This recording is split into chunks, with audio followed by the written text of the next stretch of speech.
Então, as estratégias para atribuição de endereços, no caso do endereçamento IPv4. A estratégia conhecida como CIDR, né? Então isso daí é uma RFC criada na 4632, essa RFC, é uma estratégia que vai fazer o seguinte, ele vai generalizar essa noção de endereçamento de subrede. O IP é dividido em duas partes, a esquerda e a direita, que a gente vai ter aqui os valores barra alguma coisa. Então, essa barra alguma coisa seria a parte da direita. O X, no caso, vai indicar o número de bits da primeira parte do endereço. Então, é assim que ele vai funcionar. Vamos considerar aqui, por exemplo, ABCD barra 21. Isso vai me falar que os primeiros 21 bits especificam o prefixo da rede da organização e são comuns, né, para todos aqueles IPs. É aquilo que eu estava mostrando ali anteriormente, por isso que tinha aquele barra 24. Quer dizer que então naquele item que eu tinha mostrado, o barra 24 vai me falar que os primeiros 24 bits são iguais para toda aquela faixa de rede da minha organização. Nesse caso, são os 21 primeiros. Os 11 bits restantes vão identificar os hosts, então é aí que vai ter a variação lá, o ponto 1, ponto 2 e assim por diante. Se a gente considerar esse daqui, ó, 223.1.1.0 barra 23, quantos endereços de rede essa faixa que eu estou mostrando ali vai possuir? E qual que é a faixa de endereço possível para eu poder trabalhar isso daí? Né? Qual seria o primeiro, o segundo e assim por diante? Então, isso daqui é o seguinte, ele vai ter 2 elevado a 9, então vão ser o quê? 512 endereços possíveis que eu vou ter nessa faixa, sendo que ele vai aqui ó, do 223.1.00 até 223.1.1.255. Esses seriam os valores que eu teria ali. Então, eu vou ter o 223.1.0.1.2 e assim por diante. Antigamente, a CDR, a CIDR não era utilizado, né? Então, a noção de classes, onde era feita a atribuição de IP utilizando classe A, classe B, classe C, né? E aí os endereços de subrede era 8, 16 e 24. Né? E aí tinham vários problemas, né? Então, uma instituição com poucos computadores devia receber qual endereço? O que acontecia com o restante? Perdia. Se ele colocasse um barra 8, quer dizer que os 8 primeiros bits, né, que é a classe A, que era antigamente chamado classe A, os 8 primeiros bits dele, ele trabalhava sendo igual. O restante não. Então, era muito IP que era dado ali. A classe C, que é barra 24, então os primeiros 24 bits, aí já é mais normal, que a gente vai ter uma faixa bem menores de IP atribuído. O que eu não usasse, era desperdiçado nesse caso. Então, o endereçamento IPv4 tem um endereçamento especial. Né? Qual que é esse? É um endereçamento chamado endereçamento de broadcast ou difusão.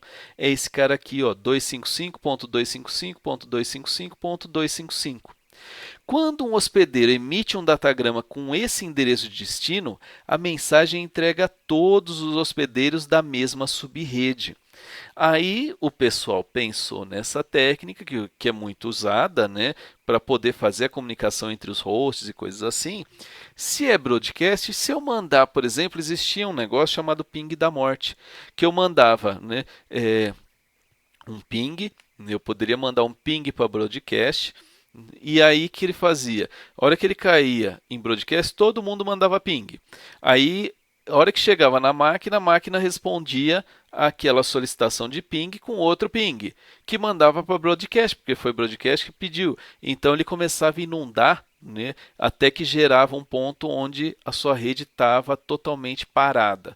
Aí, felizmente, o pessoal dentro do sistema operacional viu esse probleminha que estava tendo e aí eles consertaram isso daí. Então, a obtenção de um bloco de endereços. Como é que é feito para pedir um endereço de IP?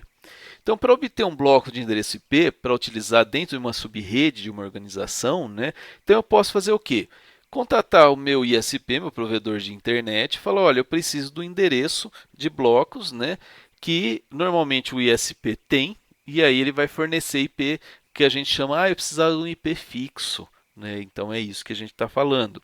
O ISP, por sua vez, vai dividir o bloco de endereço em outros blocos contínuos, né, do mesmo tamanho e daria cada um deles para quem pedisse. Então seria basicamente assim.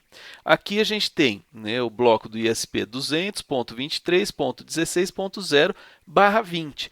Então essa primeira parte, os primeiros 20 bits são iguais e o restante ele pode variar aqui. Então o que ele fez? Ó, eu coloquei até aqui, né, isso é do ISP, aí ele foi lá e começou, ó, fez aqui o 000, 0001, 010 e assim por diante. Então ele vai variando aqui e ao invés de /20, ó, eu estou colocando aqui 223.16.0, 223.18.0, 223.20.0 para cada uma daquelas instituições que estão me pedindo aqueles IPs.